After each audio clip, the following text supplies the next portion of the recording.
It's time to take out the red rifle. We'll talk about this coming up next on the Wincinnati podcast.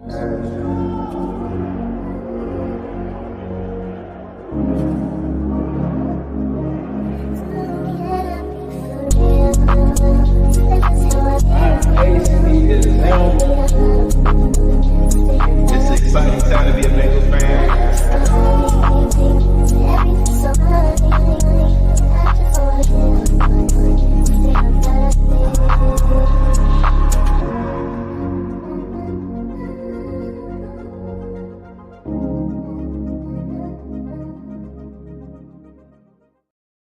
Welcome to the Wincinnati podcast. I'm Ace. He's Zim.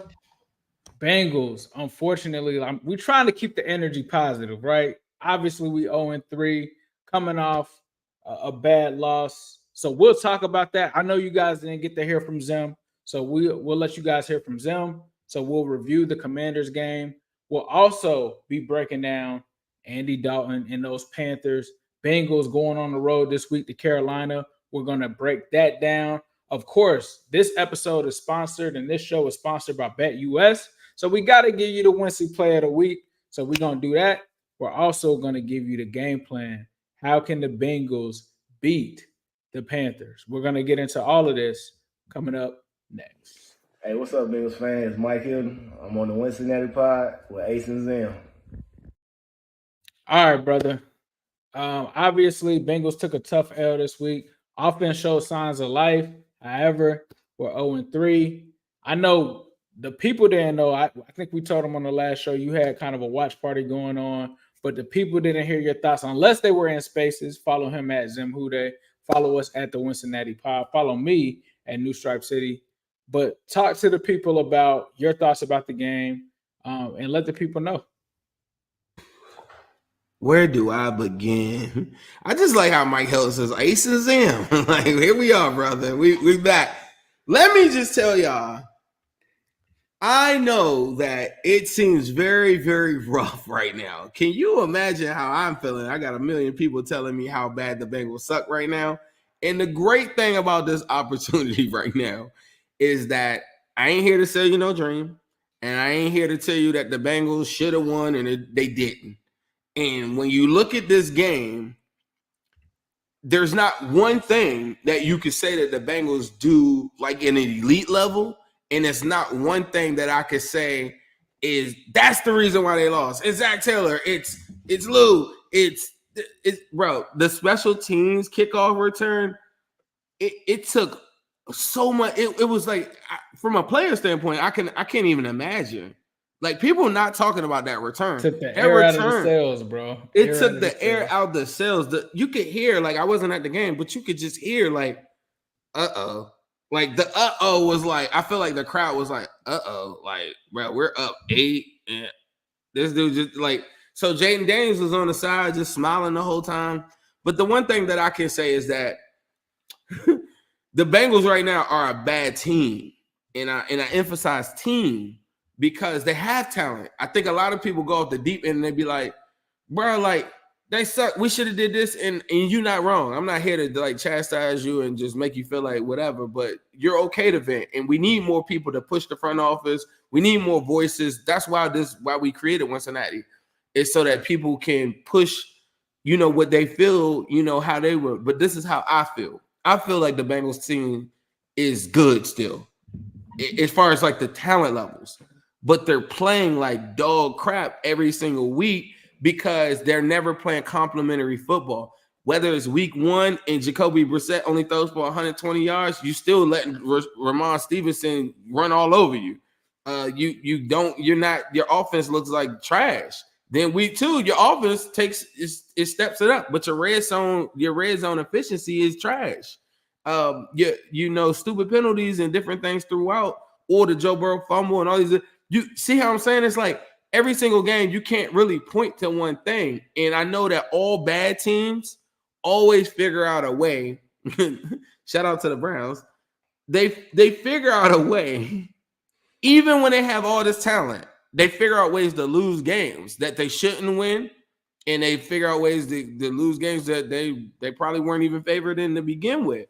And I feel like sometimes everybody's like, you got to get rid of this. There's so many different things on this team that we can explore, whether it's Sam Hubbard, I need the snaps down, whether it's Jordan Battle being more involved in the 3 safety looks, whether it's Meta, maybe give me 4-5 snaps from him.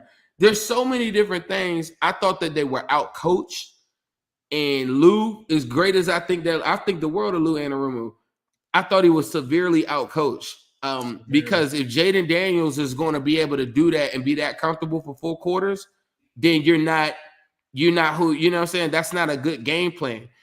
And moving forward, I feel like all the all-season talk or whatever, I'm gonna leave it to the all-season. Like, that's just me. I'm not interested in the all-season right now, because the Panthers this week on Sunday are here to kick your ass. And they don't care about you. Hold on. What are we talking about? We talking about off-season? I'm just we saying, talking about off-season that week 4. Like, this is my thing. I think we get this weird rap of people that haven't been day ones with this podcast, that we're like these homer positive guys. Like, we weren't the first people to talk about getting rid of Andy Dalton. Like, we were the first people talking about, when everybody wanted to draft Chase Young, we was talking about go get Joe Burrow. When, like, I'm not under, like, did you not watch the Dirty Cake episode? Like, we keep it a buck. Like, if anybody wanted to throw in the towel for the season, I think that we would be realistic about talking about it. But right now, it's not really a conversation. Like, mock draft 2025, what are we doing? Bro, what are we doing where we've been doing about this for 10 top 5 years, picks and all of that? Like, bro, this team is 0-3. Yep. Like, the season is what? We got 14 more games to go. Like, nah, I'm not throwing in no towel right now. We're going to discuss that when we get to that point. But if Burrow is healthy, Chase is healthy, T just got back, like, what are we doing when it comes to that? So I just wanted to say that, but continue, bro. I mean, I was telling my boy Bash this earlier. You know, when I met you, what we were talking about, or what I put out as far as content, like on Twitter. I wasn't on Twitter, and what we put out is, I am going to highlight if somebody has a good game. Sure am. I am going to tell you about Joe Burrow is top 5 in 4 damn categories: passer rating, touchdowns, yards, all that. He's top of all that. I am going to say that. And the reason why I do it is because nobody else will. And then also, and that doesn't make me a homer for doing that, is because if something is good, we need to never lose sight of, like, okay, this is what we can work off of. I like some of these young players, and I think that Cedric Johnson made a good play. I think we could work off of that, and I'm going to show you that play. Let me show you what Eric All looks like when wearing 12 personnel, and he's clearing out the whole place and knocking people on their ass. Like, that's a part of, like, how you can go in the move forward. We were talking like this when we weren't good. We've been doing this for like 10 years. So, like, people that think that, like, I don't know where some of these people came from. I think they came from the Joe Burrow era or something like that. Where it's a lot of people that Joe was around drafted. when it was a lot of people not around for Burrow versus Chase Young. Like, it was a lot of people not around for the Dirty Cake, the Dalton lovers. Like, we started the Dalton lovers. Like, Dalton lovers was something that we birthed on this podcast. So, like, and to me, we've always been at war with people. Like, even from the beginning, like, they was hating that we wanted to get rid of Andy Dalton. They were hating that we wanted to get Joe Burrow. Like, it is what it is, bro. But, like, we're not people that aren't going to really analyze this team and tell you about the positives and the negatives. Zim just told you about players that he think that should be playing right now. Like, to me, a homer is going to be like, yeah, bro, we did everything that we could. I support this staff. I support this team. Nah. Like, we're not talking about the whole like turning on. Like, we don't do that, bro. So I just want to make that clear, bro. Yeah, I can't crash out because we've been driving a car too long. I don't know if people like catching like you know what I'm saying. So this is the thing, though. Yeah, I think that it's a different conversation for some, and I'm not here to condemn them for it. But a lot of people are talking about what we should have did with this, and we should have did this with Bates and all that stuff like that. I'm not mad at that conversation. That's a good conversation. Talk to them people about that. But for me and Ace, I'm moving forward right now on what we got currently right now in the building what can we do with the players that we got? What can we do with the coaches right now in a dire need? Because there are hundreds of thousands of people around the country that want to see the Bengals win, and they're not throwing in the towel. And I damn sure ain't. I didn't live through a lot of bad Bengals moments, and some of them I was too young for. But we came this far, and you got a healthy Joe Burrow, you got a healthy Tee Higgins, and Jamar Chase is limited on the thing, but you got healthy guys on your team. And so with that said, I feel like they just got outplayed. Tip your hat moment to Jaden Daniels. I thought he did his thing. At the same time, coaching wise, I'm not letting no quarterback feel that comfortable ever again if I'm Lou Anarumo and I'm walking into that room and say, I don't care if bro run for 40, 50 yards, Brian Robinson. When y'all get to the mesh point of this handoff, go hit somebody, go hit Jaden Daniels, go figure this out. And we are undermanned up front. We need to make sure that while we're going to be undermanned up front, that I'm gonna need all hands on deck behind them. We don't miss tackles. You miss a tackle, we're bringing in somebody that can make the tackle. We're at that point. And so that's where I'm at with the whole game. It pissed me off so bad. I couldn't remember the last time I seen a defensive performance in its totality that was bad.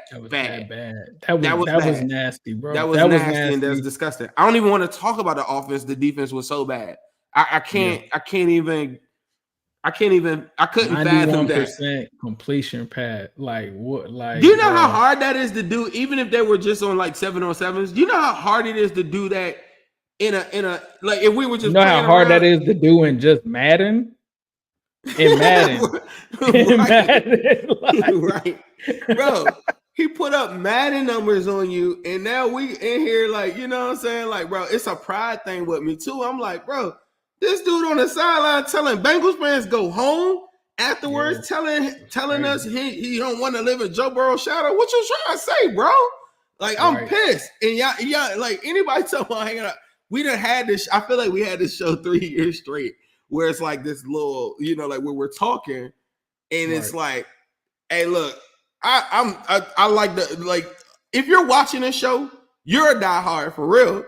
Because the Bengals fans that I know that live around me and stuff like that, they're not watching shows on YouTube and Twitter and stuff like that, just like the Bengals. Like, you're a diehard. So I know that you care a lot, and sometimes you care so much that you let a lot of things get past you. Now, that was a lot of bad that I just said.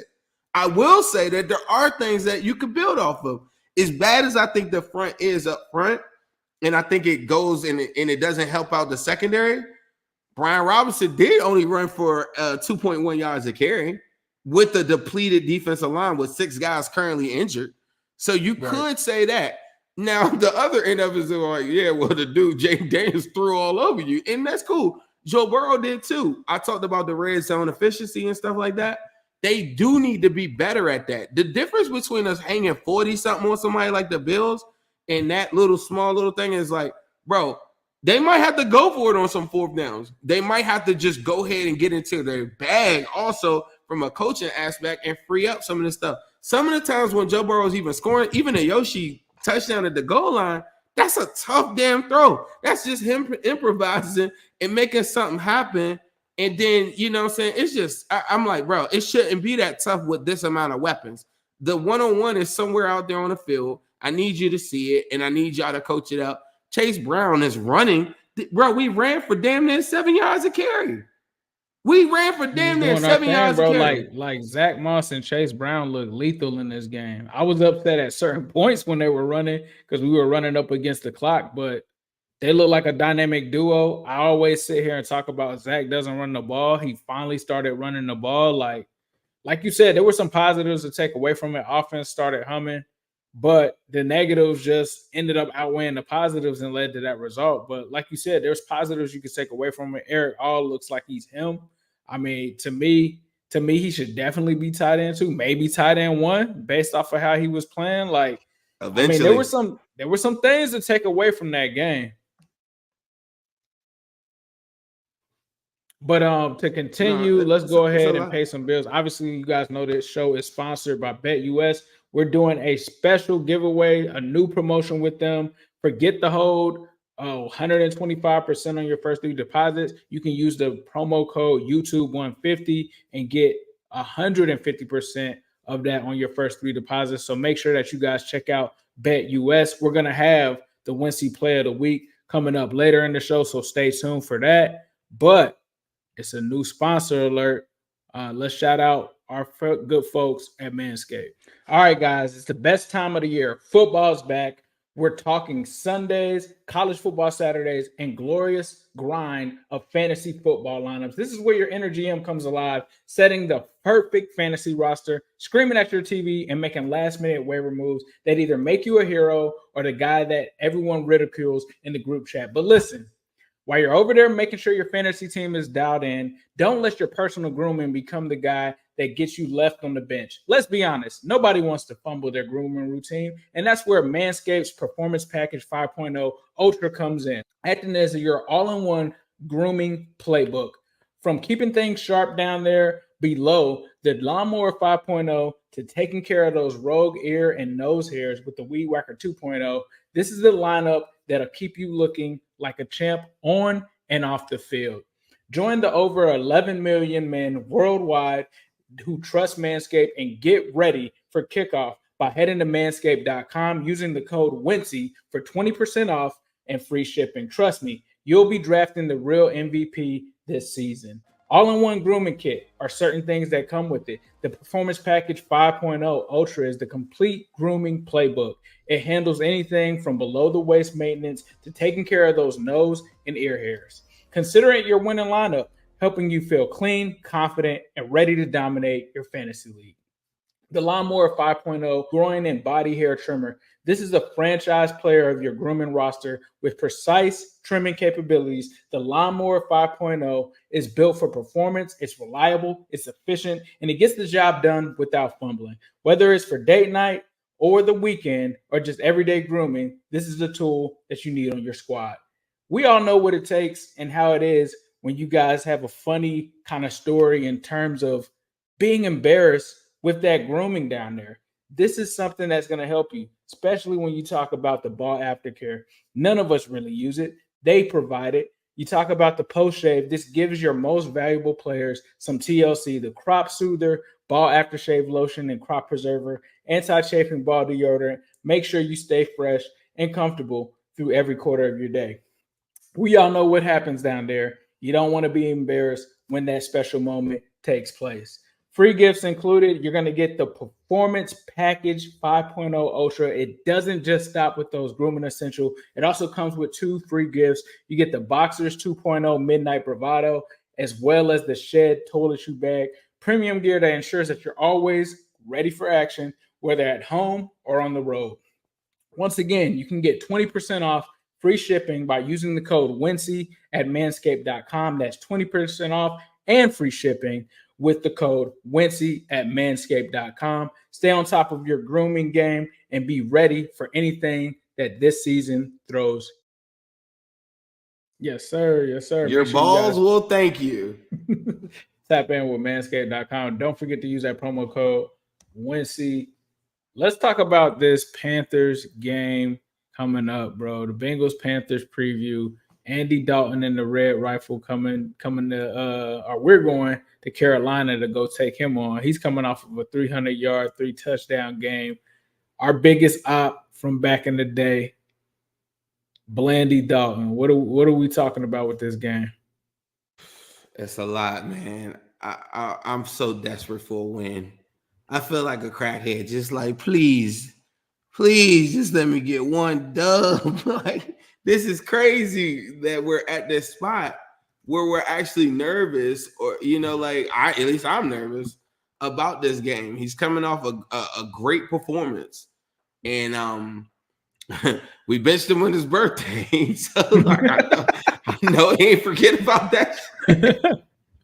Hey, Chuba Hubbard, however you pronounce it, whatever, is going to be, here we go again. Another team that can run the ball. And then, Andy in a 1 o'clock spot, right in the sweet spot of what he wants to do. That's what he It's likes just to like, do. bro, why they didn't give us can we put this on prime time? Yeah. Thursday I night think that football, they could have shouted us out. They could have did something. this is a perfect Thursday night football game too, because it's like two bad teams right now, right? So I mean, I think that he has a quick trigger. He's gonna get the ball out. They're gonna look at what CCB said, college style offense. Andy gonna do some of that, and he's gonna get the ball out really quick. They're down Adam Thielen. I don't know if y'all seen that. He's gone to the IR, so that's one less weapon.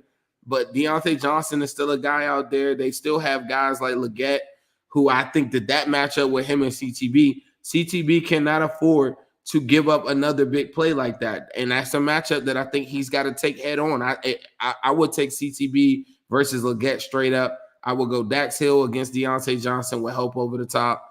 Geno Stone, just as an outfielder, getting Jordan Battle out there and getting more instinctive guys out there from the safety position. Have some tackling. If you're going to get the ball out that quick, then you have to be able to tackle. And that's going to be the number one thing with these guys. And I feel like they have a lot of what the Patriots want to do from a schematic standpoint, but a little bit more when you look at how their use of 11 personnel and different things that they could do to also spread the defense out in conjunction with running the ball. Yeah, looking at some of the stats here, man, when you talk about average score margin, the Bengals have the advantage there, -4. They also have points per game where they're averaging more points per game than Carolina, 22.7 to 16.3. But you got to remember some of those are the Bryce Young numbers. So take those with a little grain of salt. Opponent points per game, believe it or not, the Bengals defense is allowing less, 26.7. Carolina's allowing 31.7. First downs per game, again, you might want to take those Bryce numbers up out of there, but the Bengals are at 20.3 yards per game. The Bengals are doing all right, 326 yards per game. Defensively, they're not 310 yards per game. However, Carolina's allowing 353 yards per game on defense. When you look at what the Bengals have been on in terms of their offense, they're passing at a clip of 65%, and they're only running at 34% of the time. Yards per play, they're getting a 5.8. Yards per rush, they're getting 4.6. Yards per pass, 6.9. They also are getting the third down conversions as far as their advantage at 41%. Believe it or not, the Bengals have a red zone scoring of a touchdown percentage of 50%. However, Carolina is actually ahead of them with 57% when it comes to that. Defensive efficiency, most teams are choosing to run on the Bengals. 57% is what the opponent rush plays are, 42% passing. So somewhat of a balance, but more so landing on the rush. When it comes to opposing teams' third down conversion percentage, that also goes to the Bengals at 37.5% in comparison to Carolina allowing 47.5% in terms of their third down conversions. Opponent red zone scoring also goes to the Bengals, 55.56%, whereas Carolina is allowing everybody to score in the red zone, it seems, at 88.9%, allowing opposing teams to be able to score there. This game, though, this is a dangerous game. I'm going to keep it a buck. We had some private conversations, and I know that we kind of talked about this game being something that we were a little bit more worried about just because of the Andy Dalton. It kind of seems like a trap game. You talk about the history that Andy Dalton has with his team. You talked about him getting benched on his birthday. He just beat Marvin Lewis. This is a team that essentially moved on from him. So, of course, he has a chip on his shoulder, wanting to come back, get this victory over team. Now he's got to start it. Not only does he have that on his shoulder, he's also trying to still maintain himself as a starter, being that, he's been a backup since he's left Cincinnati. That's been it for the most part. Like, Andy Dalton hasn't been able to establish himself. So this is a situation where he can kind of try to bring his career back. But at the end of the day, our Bengals are sitting here at 0-3, and we need to make sure that we're hungrier than Andy Dalton when it comes to this game. Now, when I'm looking at the matchups here, you talk about Xavier Leggett. He is somebody that can be explosive. He hasn't quite gotten off to the start that some people may have expected, but Deontay Johnson balled out last week. A lot of people may not have realized it. The first two games, he was somewhat quiet. He was traded in the offseason from the Steelers to Carolina for Deontay Johnson, a corner. He's going to be matching up against Cam Taylor-Britt. That's going to be a huge matchup in this game. When you look at what the Carolina Panthers have on that offensive line, it's actually very solid. Like we've heard all of this stuff about Bryce, but when it comes to Okonwu, Zavala, Corbett, Hunt, Taylor Moton, those names might sound familiar if you listen to some of the content that we put out there when the Bengals have needed linemen. They've ended up with a lot of the guys that some of our fans have kind of talked about, so on and so forth. But taking a look at this is what the Bengals defense is going to be going against. You got Logan Wilson and Jermaine Pratt still playing at a good level. We know that the defense didn't play particularly well, but Logan Wilson right now has a PFF grade of 82.8.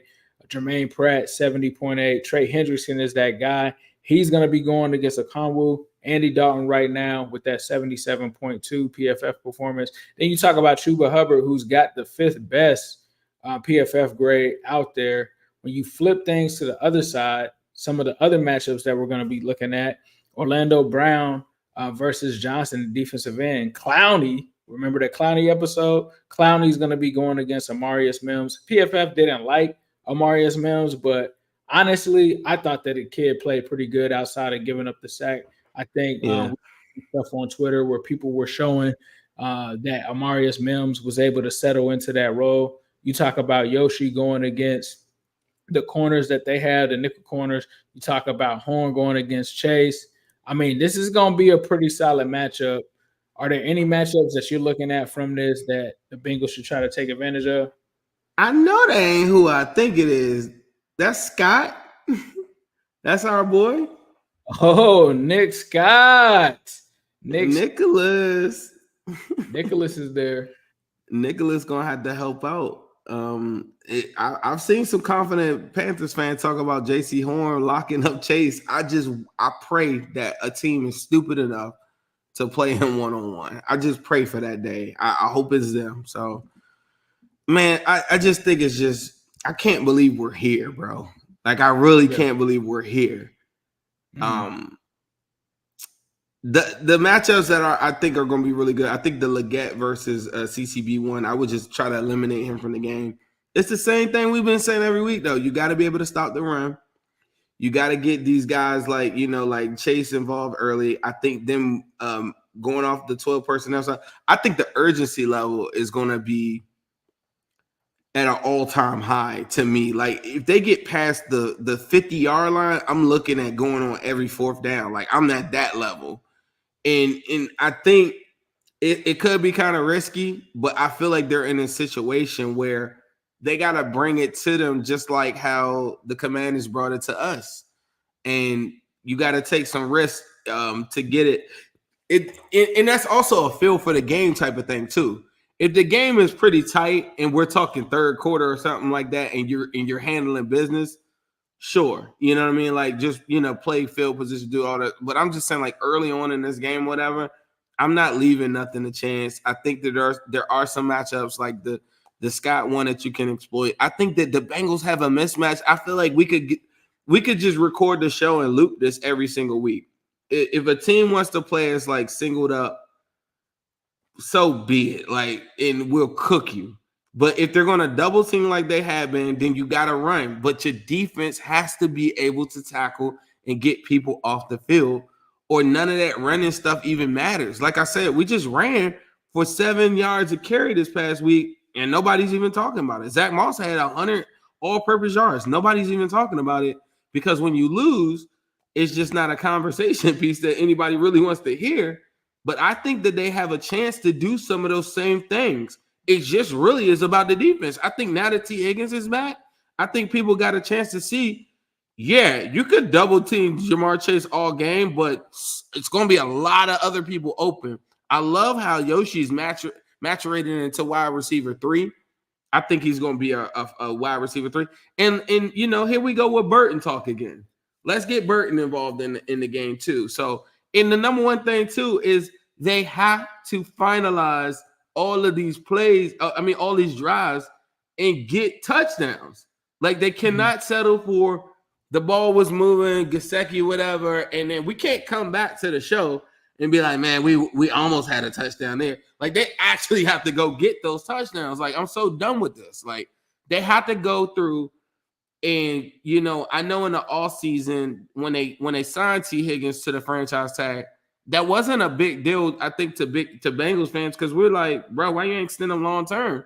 But for the Bengals, how they've been moving on the rest of the roster, they've been looking at whoever gets paid, like a Geno Stone, we're playing them the whole damn game, and Sam Hubbard, we're paying him $10 million. They need to treat Tee Higgins the same way. Right. Even if this is his last year, 20-something million, I'm not walking out of no damn Carolina game with four or five targets. He killed my parlay last week. he killed my parlay. 3 receptions. All I needed parlay was cooked. Bro, my BETUS parlay. BETUS is giving out some great stuff out there, people. And I had this great 6-leg parlay I showed Ace, and I missed it because they're not giving Tee Higgins the ball. Now, forget my parlay. Just in the overall scheme of things, they do need to feed the monsters and the people that make the plays, like the Tee Higgins and the Jamar Chases of the world. I'm watching Malik Neighbors and all these other dudes get 12+ targets every single week. I don't care. We're so far into this, and we're having conversations about getting guys paid. This guy gotta get that. Why are we still, you know, I understand the utilization of 12 personnel and they're running the football. I loved how they started off, gave Jamar Chase a screen or whatever. Man, I'm bombing on these dudes at the beginning of the game. I'm not throwing a screen at the beginning. I'm throwing a bomb to Tee Higgins or Jamar Chase. Whoever got one man out there, that's who we throwing it to. Or it could be Burton. We throwing it to that dude. And I think they have to have that mentality the whole time. The urgency level is this. If they don't win this game, yeah, the conversation on this show is going to be very different. It's not going to be about like, I won't come on here, you know what I'm saying, to be talking about the Ravens and that, like, bro, I'll be talking about like, bro, who gotta go? You know what I'm saying? Thanks. So we're at that point, and they need to play like that. I don't need to see Zach Taylor saying Sam Hubbard, he's trending up. Sir, he's getting the worst pass rush rim rate in the entire National Football League. Sir, somebody's got to move out the way. I don't care that y'all paying them $10 million. Bro got to move. If it's Cedric Johnson or one of them dudes, give them pass rushes to them. There's too much talent. It's too many players that I do think are good that's making everybody else look like we're less than because they're reluctant to play like guys that are better. We've been saying this before the season started. Why did we even waste the game with Trent Irwin and Charlie Jones when you knew you had Burton right there? The urgency level isn't there. When people were telling me then, they were like, oh, well, I mean, it'll naturally happen. Like, here we are, 0-3. I'm not naturally waiting to get our ass kicked again this week. They need to come out there, just like they started off on the Commanders game, offensively. They need to do that defensively. And we got to go get somebody. If Dalton want to do whatever he did last week, he going to get a hit. He needs to get hit after hit after hit. With his, what is bro like 36 now or something like that? He needs to feel what it feels like, the difference. Almost this ain't about Andy, to be 37. Yeah, this ain't Andy Dalton, young Andy Dalton from Katy, Texas. This is Andy Dalton all around the world. Andy Dalton, he's been passed around, and now here we are at 36 years old. He needs to feel what it feels like to be hit by NFL players that really want to see players get demolished out on the field. Like, I feel like we got some of those players on our team, and I think that they need to move accordingly. The Jamar Chase bomb at the beginning of the Commanders game needs to be the Trey Hendrickson sack at the beginning of this game, or it needs to be the Joseph Osai pressure at the beginning of this game. They have to let them feel their pressure and put the pressure on this dude to mess up. We know what Andy Dalton was. I really do. He ain't nothing like Joe Burrow. So go show them. Show them who he is. And that's what I would tell them. Yeah, I think this needs to be a Tee Higgins game, man. Tee Higgins was utilized somewhat last week. I think it's time to take the training wheels off. I think it's time to be aggressive, like you're saying. The Bengals need to take more shots vertically. When they get into the red zone, they have to convert. None of this field goal fest once we get into the red zone. They've got to make sure that they're doing what it takes to convert over there. Use Eric use Tee Higgins, throw some jump balls. One-on-ones with Jamar Chase, you bombing down the field. Keep the run game going like they did last week with Chase Brown, who I think should be running back one. But hey, him and Zach Moss, a healthy dose of both of those guys. They got to be aggressive. They cannot play like they did last week with no sense of urgency. They got to be able to make plays. They got to be able to make sure on the defensive line. We've been saying this for years. It can't just be Trey Hendrickson. I don't know who it is, but somebody else needs to step up and cause some pressure, especially against Andy Dalton. You can't sit back and let Andy Dalton pick you apart. You got to get pressure on him. You got to get him into those situations where we know he can be. You want to see him on the sidelines looking like this. That's what this defense needs to do to Andy Dalton. Inspire some confidence, bounce back, make some tackles, bro. Can we make tackles this week? Like, I've got to see more of that. When it comes to this offense that the Carolina Panthers have, they're going to have to do their thing against a lot of these guys in the secondary. I mean, Nick Scott, you already know that he's food if you get him on any tight end or any receiver, whether that's Yoshi, whatever they need to do, make sure that you mix this up. I want to see a lot of the stuff that I saw last week, moving Jamar Chase into the backfield. A lot of that stuff was creative. I wouldn't mind seeing that same game plan here. And from a defense perspective, have an answer for the up-tempo offense. This is not going to be the last time that you saw it against the Commanders. This is a copycat league. Other teams are going to try to copy that. They have to have some sort of answer for that this week moving forward. I know that they like to use certain packages. That's all out the window. You need to use a package that will allow you to be able to contain any NFL team and whatever they throw at you. It has to be something that people can adapt to. So you don't want to be stuck with guys that shouldn't be on the field. That's what led to a lot of issues. Can you believe last week on that moon ball that Jaden Daniels threw them? Did you know that they only had 10 men on the field? Did you know that? I did not know that. The Commanders had 10 men on the field. Like, that's just unacceptable. The communication has to be better on defense. I don't need you to be perfect. I don't need you to be a top 5 defense, but I need you to at least slow Andy Dalton in that offense down. Try to get some turnovers. Do what you can there.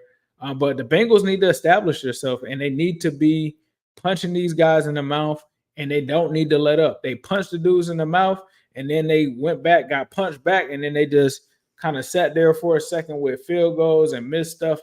Like, they can't do that. If this offense is going to have to carry this team, they got to be sharp. They got to get up on them. They got to make the Carolina Panthers one-dimensional so that we can let Trey Hendrickson just basically rush the entire game. But as I said, it can't just be Trey, man. We can't put this whole thing on Trey. They've got to do that. Osai's got to bounce back. A lot of people have to bounce back. But the Bengals, most importantly, I don't care how you get it. I don't care what you got to do in Carolina. I don't care if you go out there and have a horrible game. As long as you come back with that dub, that is all I care about. Whatever, like, I don't care how good it looks or whatever. I don't want one of these things again where it looks amazing, but when I look at the column, I still see another number over there. Like, I need to see another number other than 0 in the left column, and I need to get the Bengals out of here with a W. So that's what I'm looking for. That's what the matchup is. That's what the mission is. And we got to take the red rifle out. I'm going to say this. The red BB. Don't look at the 2-1 record and assume that Andy Dalton really lost to us, right? You got to think that one record was when he actually got hurt and exited the game. So he never finished the game. So no, wasn't it the Saints game?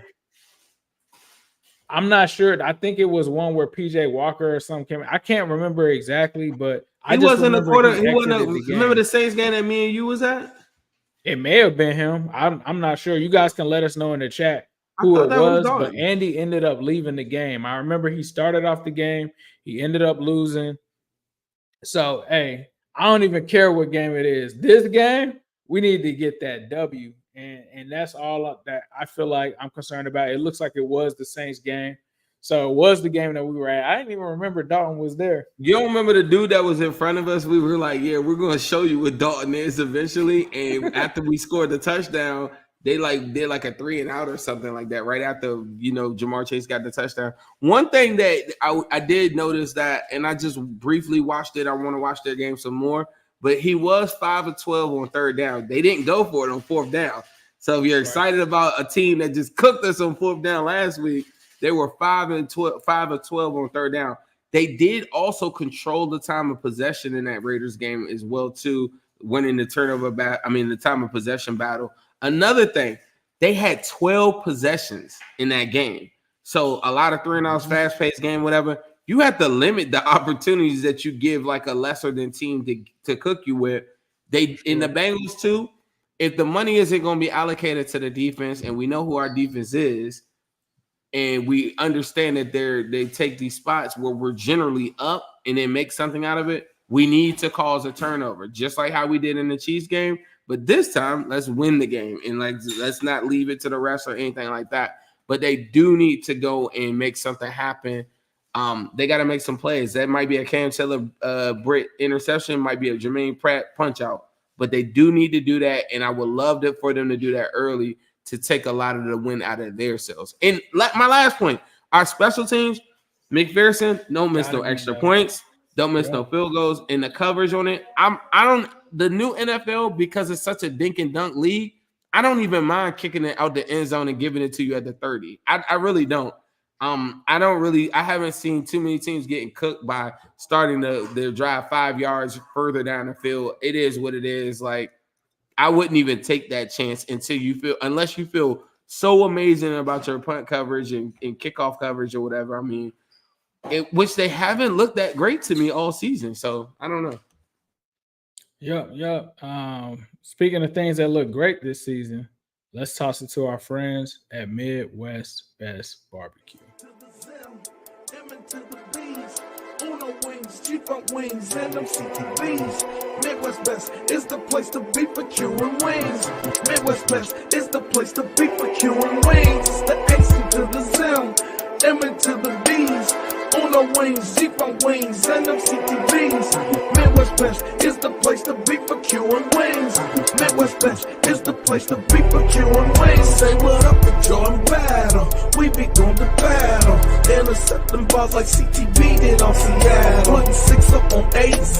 Juice gang amazing. Make sure you come get these wings, cause then we stay blazing. And T game be smooth as ice. Jamal make you divas fold. TV got big levels, and now you already know. So pretty for Uno wings. Cam got the new wings. We call them CTBs.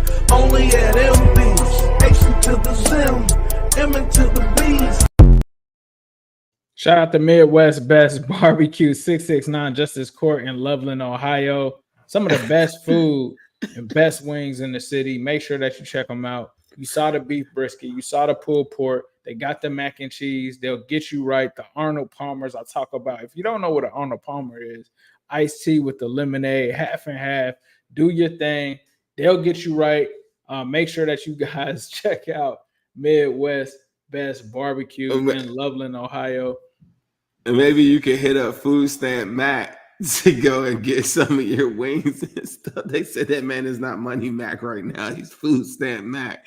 This is crazy. If you're listening, the comment section been on fire tonight for real. It was spicy at the beginning. If you're watching this on a podcast or you're on Twitter, please do yourself a favor and get to YouTube and check out the comments.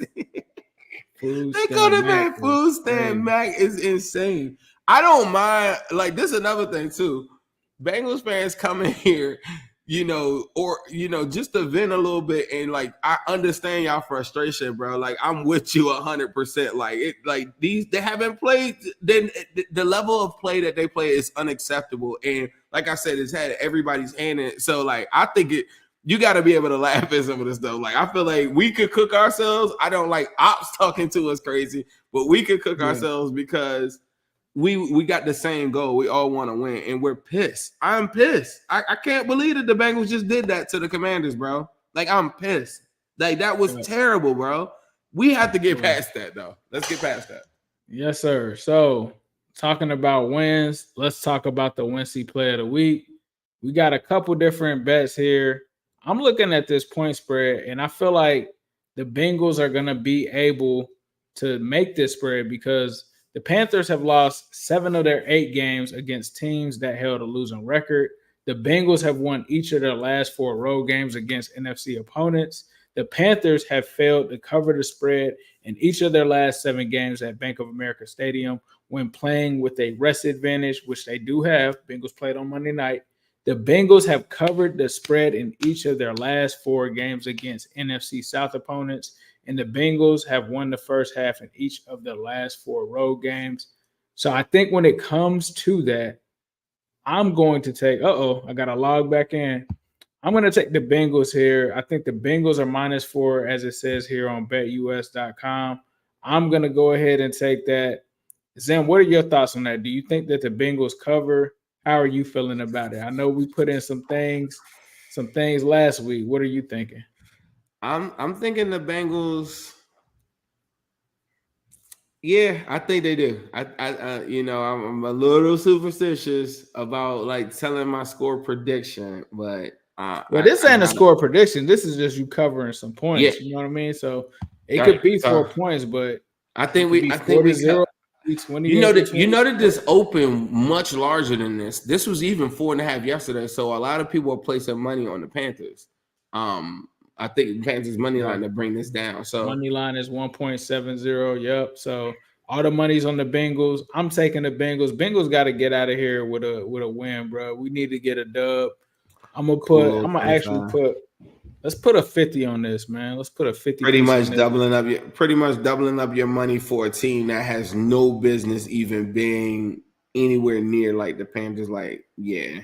I might have to log into my own personal account and like really put my money where my mouth is. I'm putting it where my mouth is here, man. This joint is going in, booking it in. Let's go get this money. So, hey, we got ourselves a bet. There it is. It's official. We're taking the Bengals with the 4 points. That's the official Wincy Play of the Week. So, now that we got past the Wincy Play of the Week, Zim, give me the game plan. What do the Bengals got to do to get out of here with a dub in Carolina? I kind of jumped the gun a little bit on the last segment where I was talking about how we, what the Bengals need to do. They need to be assertive, play mistake-free football, especially early in this game. They have to put a hit or a helmet on Andy Dalton early in this game and force him to third and distance. One of the things that drove me insane watching the Commanders on all 22 is the fact that this dude wasn't in no third and distance stuff. And the first time I think he was in the third quarter. This dude was operating on first and second down the whole entire game. And it was short yardage too. You got to get out of that. They had 7 penalties last week as the Panthers. Maybe you can force some penalties. Maybe you get Trey Hendrickson to get guys to go off sides or whatever. But you need to enforce that earlier. And that's part of me saying be aggressive and be assertive, urgency level. Come out there like your life is on the line. Like Burrow said today, I'm not even thinking about playoffs. I'm just thinking about a win. I'm treating it. You know how all these stupid teams be like, yeah, you're treating this game like it's a Super Bowl, like them Chiefs fans and stuff like that. And I'll be like, no, like the Bengals go to the Super Bowl. They just haven't won one. Like those are actual Super Bowls. Like this Panthers game, they need to treat this game like, I ain't going to say the Super Bowl. They need to treat this biggest games of their lives right now. Like the season is on the line. If you don't win this game, the season, like, bro, let's be real. Like, season's pretty much a wrap. I could be the most optimistic player in the world, but you're having a different conversation. Like, all right, what y'all think? We could like move this player to get this before the trade deadline. Like the conversation is going to be a little bit different if they weren't to win this game. On the flip side, if they were to win this game and then the Ravens lose, we got a hell of a matchup coming up. So let's stay focused though. Panthers are the focus. Put some hits on Dalton early on. I thought what they did in the run defense last week was okay. It's just them conversions on 4th down killed them. Get the Panthers in some tough distance stuff like they did last week. Panthers were 5 of 12. They had the big play to Thielen. They had another big play to, I think, Leggett as well, too. So you have to limit those big plays away. That's why I talked about CTB going up against Leggett. I think they'll test them. They've seen 2 weeks straight that people have thrown bombs on them, and they were successful. I think that's a matchup that he's got to say, you know what? He's a big, strong wide receiver. I'm gonna put hands and I'm gonna put paws on this dude at the line of scrimmage, and I welcome that matchup. Everything has to be assertive. There can't be no waiting for it or assuming you're gonna have a chance later. Because as we assume when we were up 2 scores in Kansas City. That game it reminded me of the bowl. Remember when Awuzie got the interception and we were just thinking like, ain't no way we losing this game. Kansas City was the same way up until Burrow fumbled the ball in the Kansas City game. I feel like there's no way they're losing this game. They need to when they get a lead like that, they gotta stay assertive and stay aggressive. Yeah, I think you got to win the turnover battle. We always talk about that every week. Andy Dalton last week, yes, he had an amazing game, but one of the things that stuck out was when he was under pressure, 1 for 5.